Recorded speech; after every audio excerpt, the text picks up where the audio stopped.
Good morning. আজকে ছুটির দিন, ভাবলাম একটা নতুন কিছু ট্রাই করি।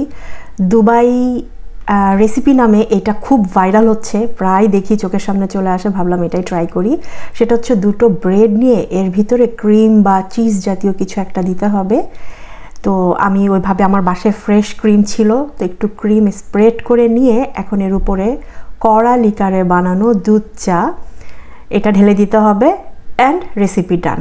এটাই হচ্ছে সেই দুবাইয়ের বিখ্যাত ভাইরাল রেসিপি। এটা কেন ভাইরাল হয়েছে আমি জানি না, খেয়ে দেখি এটা রহস্যটা কি।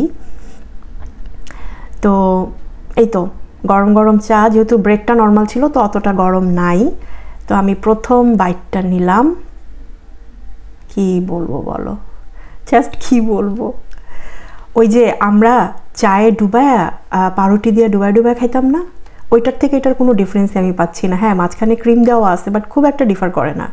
এইটা কেমনে ভাইরাল হলো ভাই?